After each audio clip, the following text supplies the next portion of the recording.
آپ نے مجھ سے ایک سوال پوچھا ہے کہ آپ ایک بہت سکسیسفل کلینیشین ہیں، آپ ہیڈ آف ڈپارٹمنٹ ہیں، لیکن اب اس سفر کے دوران آپ کی اولاد میں سے جو پہلی اولاد تھی اس کو آپ ایک آئیڈیل بچہ بنانے کی کوشش آپ کی تھی، جو کہ ہر ماں باپ کی ہوتی ہے، اور اس میں آپ نے پھر آپ کو لگتا ہے کہ آپ نے غلطیاں کی، اور آپ کو لگتا ہے کہ آپ ایک بہت ہی ایماندار دیانتدار ٹیچر ہیں، اس لیے آپ 8 بجے جاتے ہیں اور 3 ساڑھے 3 بجے تک آپ ہاسپٹل میں کام کرتے ہیں، پھر آپ پریکٹس پہ چلے جاتے ہیں اور 4 بجے سے 9-10 بجے تک آپ پریکٹس کرتے ہیں، اور وہاں بھی آپ نے اوپن ڈور پالیسی رکھی ہوئی ہے کہ ہر ایک کی مدد کرنی ہے، اور جب آپ 10 بجے آتے ہیں تو بالکل ایگزاسٹ ہو جاتے ہیں۔ اور اس پروسیس کے دوران آپ کی جو بیٹی تھی، پہلی بیٹی جو بڑی بڑی اولاد تھی، اس کو آپ نے ایک اچھا بچہ بنانے کی بھی کوشش کی، کیونکہ آپ بہت خود کامیاب تھے اور آپ نے یہ سوچا کہ میری کامیابی میرے بچوں میں بھی ریفلیکٹ ہونی چاہیے، اور اس دوران میں اس پہ اتنی سختی کر دی کہ اب وہ خود کہنے لگ گئی، آپ کا بچی کہنے لگ گئی ہے کہ آپ نے میرے ساتھ بہت زیادتی کی ہے، اور آپ نے مجھے جو ہے لوگوں کے سامنے سنب کیا ہے، اور لوگوں کی کے سامنے میری بے عزتی کی ہے، اور وہ اب آپ کو اس پر پچھتاوا ہوتا ہے۔ اور دوسرا آپ نے یہ کہا ہے کہ والد صاحب کی آپ کی جو خدمت آپ کر سکتے تھے کی، ان کا دنیا سے چلے گئے، اللہ ان کو غریق رحمت کرے، مگر شاید اپنے کیریئر کے بنانے کے چکر میں اتنا نہیں ٹائم دے سکے جو ڈیو تھا، تو اس پر آپ کو بہت زیادہ پچھتاوا ہو رہا ہے۔ دیکھیے، اس کا جو ہے نا، پہلی بات تو یہ ہے کہ سب سے پہلے تو آپ اس بات پر بہت ہی خوش ہونا چاہیے آپ کو کہ آپ کو اس بات کا احساس ہو گیا ہے، آپ یہ بات سوچ رہے ہیں، یہ ایز سچ ہی پہلی کامیابی ہے۔ اور سیلف ریفلیکشن کے اصول کے اندر سب سے اہم بات یہ ہوتی ہے کہ آدمی اپنے فیلئر، اول تو پتہ نہیں کہ فیلئر ہے بھی کہ نہیں ہے، لیکن جو بھی کسی شخص کسی کو فیلئر سمجھ رہا ہے تو اس فیلئر کو وہ کس بات پر ایٹریبیوٹ کر رہا ہے، وہ کیا کہہ رہا ہے اس کے بارے میں یہ کہہ رہا ہے کہ اگر میں ایسا نہ کرتا تو پھر میں کیریئر کیسے بناتا، تو آپ ایسا نہیں کہہ رہے، آپ یہ کہہ رہے ہیں کہ نہیں، مجھ سے کوتاہی ہوئی ہے، مجھ سے غلطی ہوئی ہے۔ تو پہلی بات تو یہ ہے کہ پہلی منزل تو آپ نے پہلے ہی سر کر لی ہے نا، کہ آپ اس بات پر پچھتا رہے ہیں اور آپ اس کے اوپر وہ کر رہے ہیں۔ اب اگلا یہ ہے کہ کریں کیا۔ دیکھیں، بنیادی اصول یاد رکھنے والا یہ ہے کہ یہ جو ٹرم ہے نا، ٹائم مینجمنٹ، یہ بہت ہی بڑا مس نومر ہے اور بہت ہی مس لیڈنگ ٹرم ہے۔ ٹائم مینجمنٹ کا مطلب وہ ہوتا ہے کہ جس کو آپ اپنی مرضی سے چلا سکتے ہیں، وہ مینجمنٹ ہے نا۔ تو ٹائم کو تو آپ اپنی مرضی سے چلا نہیں سکتے، 8 بجیں گے تو 8:30 بجیں گے، 8:30 بجیں گے تو 9 بجے گا، 9 بجے گا تو 10 بجیں گے، 10 تو 11 بجیں گے۔ تو آپ جو چیز اپنی ایک رفتار کے ساتھ موو کر رہی ہے، آپ اس کو کیسے مینیج کریں گے؟ اس کو آپ سلو تو نہیں کر سکتے یا فاسٹ تو نہیں کر سکتے۔ تو جو چیز مینیج کرنی ہے وہ آپ نے اپنا آپ مینیج کرنا ہے۔ ٹائم مینجمنٹ ایک غلط ٹرم ہے، managing your self is the term, کہ اس چلتی ہوئی رفتار کے اندر میں نے وہاں کہاں فٹ کرنا ہے۔ تو اس کے لیے سب سے اہم چیز جو ہے وہ پرائورٹیز ہوتی ہیں۔ زندگی میں آپ کی پرائورٹیز کیا ہیں؟ کس کو آپ نمبر 1 کہتے ہیں، کس کو آپ نمبر 2 کہتے ہیں، کس کو آپ نمبر 3 کہتے ہیں؟ یہ بات سب سے پہلے جاننے کی ضروری ہے، اور یہ میں کون ہوتا ہوں بتانے والا؟ آپ اپنی پرائورٹیز خود آپ سیٹ کریں گے کہ آپ کے لیے نمبر 1 کیا تھا، نمبر 2 کیا تھا، نمبر 3 کیا تھا، نمبر 1۔ اور نمبر 2 بات یہ ہے کہ آپ کے پاس ٹائم کو ویسٹ کرنے کے کتنے ذرائع موجود ہیں۔ تو جس کو ہم ٹائم مینجمنٹ کہتے ہیں وہ ایکچولی 2 میں ڈیوائڈ کی جاتی ہے۔ نمبر 1 یہ کہ آپ کی پرائورٹی کیا ہے، اور جو آپ کی پرائورٹیز ہیں ان پر آپ میکسیمم ٹائم خرچ کریں۔ جو پرائورٹی نمبر 1 ہے اس پر آپ میکسیمم ٹائم خرچ کرتے ہیں، پرائورٹی 2 پر اس سے کم، 3 پر اس سے کم۔ اور نمبر 2 بات یہ ہے کہ جن چیزوں میں آپ کا ٹائم ضائع ہو رہا ہے ان کی آئیڈینٹیفیکیشن آپ نے کی ہے کہ نہیں کی، اور کیا آپ ٹائم ضائع ہونے سے اپنے آپ کو بچا لیتے ہیں۔ اس کا نام ٹائم مینجمنٹ ہے، اور یہ ہم خود کر سکتے ہیں، اس کی ٹیکنیکس موجود ہیں، لیکن آپ جیسے سمجھدار پڑھے لکھے آدمی کے لیے میرا خیال ہے کوئی ٹیکنیک کہیں الگ سے پڑھنے کی ضرورت نہیں ہے۔ آپ بیٹھ کے خود ہی اپنی پرائورٹی اور اپنی آبجیکٹیو زندگی کے طے کر سکتے ہیں، اور اس کے حساب سے ٹائم کی ڈسٹریبیوشن کر سکتے ہیں۔ دوسری بات یہ ہے کہ آپ کے پاس 24 گھنٹے ہی، لہٰذا جب آپ اپنی پرائورٹی کا ایک خانے میں زیادہ وقت ڈالیں گے تو وہ کسی اور خانے میں سے کم آپ کو کرنا پڑے گا۔ لیکن اگر آپ نے پرائورٹائزیشن صحیح کی ہے تو جس خانے میں سے آپ ٹائم کم کریں گے اس میں سے جو نکلنا ہے، جو ییلڈ ہونی ہے، جو فائدہ ہونا ہے، اس کے نہ ہونے کا آپ نقصان محسوس نہیں کریں گے.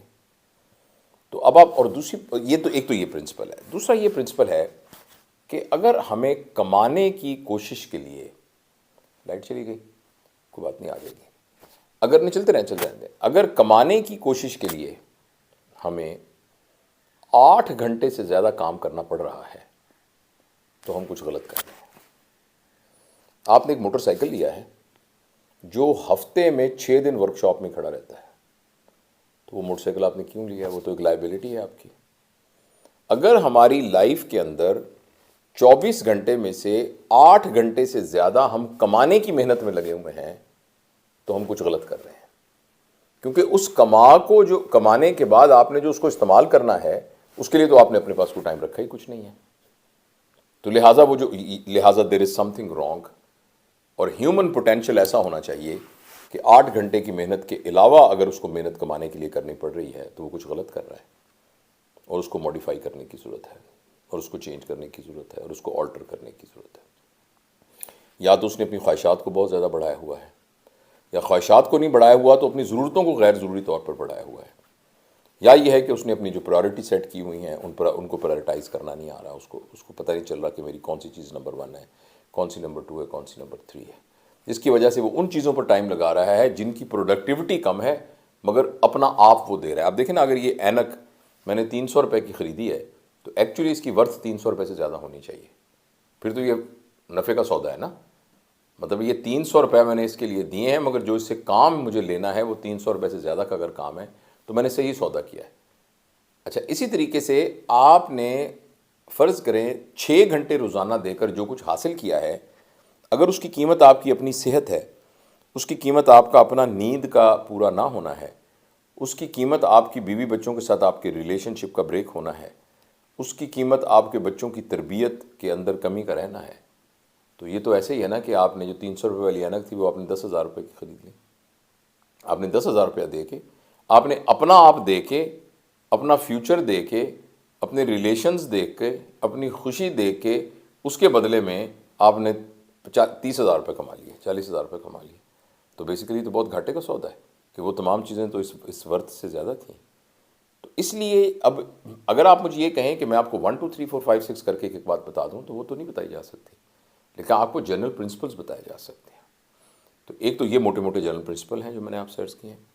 دوسری ایک اہم بات اب یہ ہے کہ اگر ہو چکا ہے، مثلا آپ خود سمجھتے ہیں کہ آپ کی بیٹی اب یہ کہتی ہے کہ بابا آپ نے میرے ساتھ زیادتی کی ہے، تو اب کیا کریں؟ اب وہ ایڈلٹ ہو چکی ہے. تو اب یہ ہے کہ ایک بات یاد رکھیے کہ اولاد کا والدین کے ساتھ جو بانڈ ہوتا ہے نا، وہ اتنی مضبوط رسی ہوتی ہے، انلیس اینڈ انٹل کہ آپ نے اس میں بہت ہی برے طریقے سے کاٹ رانا ڈالی ہو تو وہ مکمل طور پر کبھی نہیں کٹتی. اور اس کا ایک دھاگا بھی اگر بچا ہوا ہو تو آپ اس دھاگے کے ارد گرد پھر دوبارہ بن کے نئی رسی بن سکتے ہیں. یہ آپ یاد رکھیے. تو یہ بات تو طے ہے کہ اگر ہم بہت irreparable لاس بچے کے پیٹرن میں کر دیں تو اس کو بننا مشکل ہو جاتا ہے دوبارہ سے، مگر ایسا نہیں ہے کہ وہ بنا نہیں جا سکتا، بشرطے کہ جس وجہ سے وہ ہوا ہے آپ وہ کرنا چھوڑ دیں. یعنی آپ اپنے بچے کو، جیسے توبہ کے جو اصول ہیں نا، قبولیت کے، توبہ کی قبولیت کے جو بتائے گئے ہیں بزرگوں نے، پہلا اصول یہ ہے کہ جس وقت آپ نے توبہ کی ہو اس وقت آپ اس جرم میں مبتلا نہ ہوں جس جرم سے آپ توبہ کر رہے ہیں. یعنی آپ کو اس بات پر پچھتاوا ہے کہ آپ اپنے بچے کے لیے بہت سخت تھے، تو اب ابھی بھی سخت کے سخت ہی ہیں اور کہتے ہیں یار میں نے بڑی غلطی کی، میں نے بڑی سختی کی. ابھی بھی آپ اس کو اچھا بچہ بنا کہتے ہیں تم ٹانگ کیوں ہلا رہے ہو، ٹانگ کیوں ہلا رہے ہو، یہ بیٹھ کے تم نے آنٹی کے سامنے یوں کیوں کیا تھا، یہ تم جب روٹی کھا رہے تھے چپ چپ کی آواز منہ میں کیوں آ رہی تھی، آنٹی کیا سوچیں گی. ابھی بھی آپ یہ کیے جا رہے ہیں تو پھر تو وہ توبہ قبول نہیں ہوگی نا. پہلی تو شرط یہ ہے کہ جس وقت آپ توبہ کر رہے ہیں تو آپ اس توبہ جس جرم سے کر رہے ہیں اس جرم میں مبتلا نہ ہو. دوسری بات یہ ہے کہ جس کام سے آپ توبہ کر رہے ہیں اس کے بارے میں آپ کے دل میں پچھتاوا ہو، ریپینٹنس ہو اس میں. اور تیسری ضروری شرط یہ ہے کہ آئندہ نہ کرنے کا عہد ہو. تو بچوں کی، ایڈلٹ بچوں کی تربیت کے سلسلے میں بھی یہ تینوں باتیں ہیں. آپ اپنی بچی کے ساتھ جو کچھ کر سکتے ہیں نا، آپ وہ یہ کر سکتے ہیں کہ آپ اس کے ساتھ اپنے تعلق کو سٹرونگ کریں. اس نے او لیول میں کتنے نمبر لینے ہیں، اس نے اے لیول میں کتنے لینے ہیں، اس کا ایم ڈی کیٹ میں کتنے نمبر آئیں گے، اس کا میڈیکل کالج میں داخلہ ہوگا کہ نہیں ہوگا، یا کسی اور یونیورسٹی میں وہ جائے گی کہ نہیں جائے گی، اس بات کو بالکل ایک طرف رکھ دیجئے. آپ نے اپنے بچی کی جتنی تربیت، جو اس کو ماحول، جو اس کو سہولتیں دی ہیں، اس میں جو اس کا مقدر ہے وہ کر لے گی. آپ ان بنیادوں پر اپنے بچے کو جج نہ کریں اور ان بنیادوں پر اپنے بچے کو لیبل بھی نہ کریں. آپ اپنے بچے کو اب ایک رابطے میں لے کے آئیں، اپنے ساتھ ایک لنک میں لے کے آئیں، ایک رابطے میں لے کے آئیں. انگریزی کا لفظ ہے رسپیکٹیبل. رسپیکٹیبل کو بیچ میں ہائفن ڈال کے لکھنا چاہیے، رسپیکٹ ڈیش ایبل. وہ جو اس قابل ہو کہ جس کی عزت کی جائے. رسپیکٹ ایبل کا یہ مطلب ہے. تو پیرنٹس کی اگر بچے رسپیکٹ نہیں کر رہے تو انہوں نے اپنے کنڈکٹ سے یہ ثابت کیا ہوتا ہے کہ they are not respect dash able. اس ایبلٹی کو دوبارہ اچیو کرنے کے لیے بچوں کے ساتھ تعلقات بنائے جائیں، اور ایڈلٹ اس کی بات مانتے ہیں. ایڈلٹ اس بات پر بات نہیں مانتے کہ بات صحیح ہے یا غلط ہے. ایڈلٹ اس کی بات مانتے ہیں جس کو وہ صحیح سمجھتے ہیں. لہٰذا ایک ہی بات جو دو مختلف بندے کر رہے ہوں، مگر ایک کے بارے میں کسی کے دل میں عزت اور مان ہو تو اس کی بات وہ مان لیں گے اور دوسرے کی نہیں مانیں گے. تو وہ جو مان لوز ہوا ہے اس مان کو دوبارہ ریسٹور کیا جائے. اور پلیز آپ یہ بات یاد رکھیے کہ اگر آپ نے 14 سال کی تک کچھ کر کے اپنا مان بچے کے ذہن سے توڑا ہے تو اس میں کم از کم 5 سال تو لگیں گے. اگر آپ یہ سمجھیں کہ یہ مان میں نے 14 سال میں توڑا ہے تو میں اس مان کو اب میں 15 منٹ میں یا ایک دن کی ایکٹیویٹی سے چینج کر لوں تو یہ ایسا چینج نہیں ہوگا. دوسرا میں آپ کو یہ ایک اور بات بھی عرض کرنا چاہتا ہوں کہ اگر آپ نے نفل چھوڑے ہیں تو ان کا کفارہ نفلوں سے، اگر سنتیں چھوڑی ہیں تو ان کا کفارہ سنتوں سے، اگر فرض چھوڑے ہیں تو ان کا جو کفارہ ہے وہ بھی فرضوں کے ادا کرنے سے ہوتا ہے. لہذا جو کچھ آپ سمجھتے ہیں کہ آپ سے قضا ہوا ہے نا، اس کو ہی پڑھنا پڑے گا. لہذا جو کیا جا رہا ہے اس سے اپوزٹ کرنا پڑے گا. اور اس کے لیے ہو سکتا ہے آپ کو اپنی ایگو کی قربانی دینی پڑے، اور آپ کو یہ خیال کہ میرے لیے کتنے شرم کی بات ہے کہ میری بیٹی بھی ڈاکٹر نہیں، میں اتنا بڑا ڈاکٹر ہوں، میری بیٹی ڈاکٹر نہیں ہے، تو ہو سکتا ہے کہ آپ کو اس کی قربانی دینی پڑے. اور ویسے میں ایک بات بتاؤں، آپ سختی کر کے جتنا مرضی دیکھ لیں، اگر اس نے ڈاکٹر بننا ہے تو اس نے بننا ہے، اگر اس نے نہیں بننا تو نہیں بننا. آپ کی سختی اور نرمی سے ویسے اس کا کوئی تعلق ہے بھی نہیں. تو یہی میرا مشورہ ہوگا، اور یہی آپ کی اہلیہ کے ساتھ ہے، یہی آپ کے پیرنٹس کے ساتھ ہے، یہی آپ کے دوستوں کے ساتھ ہے. اور دوسری بات یہ ہے کہ ایک ہوتا ہے نا، ٹرم یوز ہوتی ہے، فنا فی الپیر، فنا فی الدنیا.